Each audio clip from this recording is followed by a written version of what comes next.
Namaskar and welcome friends. Today we are going to discuss the uses of the determiners few, a few, the few, little, a little and the little. তোমালোকে আগৰ ভিডিঅ'টোতে শিকি আহিছা যে কেইবা প্ৰকাৰৰ determiners আছে আৰু তাৰ ভিতৰতে এবিধ হৈছে কোৱান্টিফায়াৰ্ছ আৰু এই few, a few, the few, little, a little, the little এই আটাইকেইটাই কোৱান্টিফায়াৰ্ছ আৰু ইহঁতক কোৱান্টিফায়াৰ্ছ বুলি এইভাবে কোৱা হয় যে ইহঁতৰ পিছত বহা নাউনৰ কোৱান্টিটি অৰ্থাৎ পৰিমাণ বা সংখ্যাটো ডিটাৰমাইন কৰি দিয়ে আৰু আমি আজি এই few, a few, the few, little, a little, the little এইকেইটাৰ ইউজেজ অৰ্থাৎ প্ৰয়োগবিধি বা ব্যৱহাৰৰ নিয়ম আলোচনা কৰিম।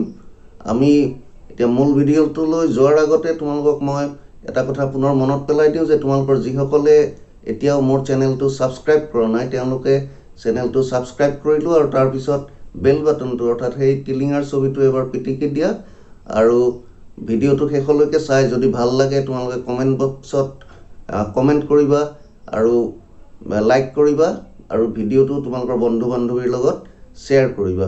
এতিয়া আমি একেলগে মূল ভিডিঅ'টো চাওঁ।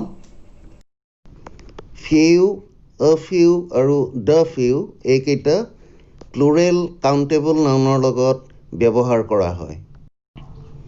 আনহাতে লিটল, আ লিটল আৰু দ্য লিটল এই ডিটাৰমিনাৰ্ছ কেইটা আনকাউণ্টেবল নাউনৰ লগতহে ব্যৱহাৰ কৰা হয়। কাউণ্টেবলত ফিউ মানে যি বুজোৱা হয়, আনকাউণ্টেবলত লিটলেৰে সেই একে অৰ্থ বুজোৱা হয়। ঠিক তেনেদৰে কাউণ্টেবলত এই ফিউ মানে যিটো হয়, আনকাউণ্টেবলত এই লিটল মানেও প্ৰায় সেইটোৱেই হয় আৰু শেষত কাউণ্টেবলত দ্য ফিউ আৰু আনকাউণ্টেবলত দ্য লিটল অৰ্থ প্ৰায় একেই। ফিউ আৰু লিটল এই দুটা নিগেটিভ অৰ্থত ব্যৱহাৰ কৰা হয়। যেনে হি হেজ ফিউ এনিমিজ অৰ্থাৎ তেওঁৰ শত্ৰু প্ৰায় নথকাৰ নিচিনাই বা নায়েই। Few men are free from faults ভুল নকৰা মানুহ নায়েই। There is little hope of his recovery তেওঁ আৰোগ্য হোৱাৰ আশা নাই বুলিবই পাৰি। She gets little time to play তাই খেলিবলৈ সময় নাপায়েই। এ ফিউ আৰু এ লিটল এই দুটা পজিটিভ কিন্তু ইনডেফিনিট অৰ্থাৎ অনিৰ্দিষ্ট। এ ফিউ মানে অলপ সংখ্যক মানে কেইটামান, কেইজনমান, কেইখনমান, কিন্তু সংখ্যাটো নিৰ্দিষ্ট নহয় কিন্তু আছে পজিটিভ। ঠিক তেনেদৰে এ লিটল মানে অলপমান, কিমানটো নিৰ্দিষ্ট নহয়, এতিয়া এপোৱাও হ'ব পাৰে, আধা লিটাৰো হ'ব পাৰে, কিন্তু আছে positive. I have a few marbles মোৰ কেইটামান মাৰ্বল আছে। There are only a few girls in the class শ্ৰেণীটোত মাত্ৰ কেইজনীমানহে ছোৱালী আছে। There is only a little milk in the pot পাত্ৰটোত মাত্ৰ অলপমান গাখীৰ আছে।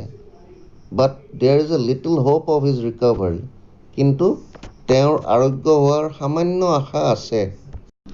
দ্য ফিউ আৰু দ্য লিটল পজিটিভ আৰু ডেফিনিট অৰ্থাৎ নিৰ্দিষ্ট।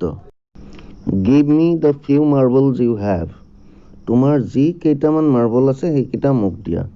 The few girls in the class are very brilliant শ্ৰেণীটোত যি কেইজনীমান ছাত্ৰী আছে সেই কেইজনী আটাইকেইজনীয়ে চোকা।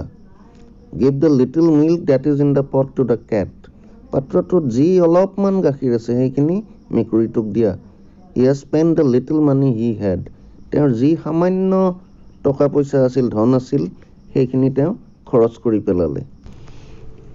এতিয়া আৰু এটা সৰু কথা মনত ৰাখি থোৱা যে আগত যদি অনলি থাকে তাৰ পিছত সাধাৰণতে এ ফিউ বা এ লিটল ব্যৱহাৰ হয়। আৰু এটা কথা তোমালোকে জানি থোৱা যে আ ফিউ আৰু আ লিটলৰ সলনি ছাম এই ডিটাৰমিনাৰটো ব্যৱহাৰ কৰিব পাৰি। শেষত মোৰ আগৰ ভিডিঅ'টোৰ এটা সৰু শুধৰণি, এ স্মল কাৰেকশ্যন। আজিৰ ভিডিঅ'টো ইমানতে শেষ কৰিলোঁ আৰু ভিডিঅ'টো শেষলৈকে চোৱাৰ বাবে সকলোকে মই অশেষ ধন্যবাদ জ্ঞাপন কৰিছোঁ। সকলোকে পুনৰ ধন্যবাদ। Thank you so' much and নমস্কাৰ।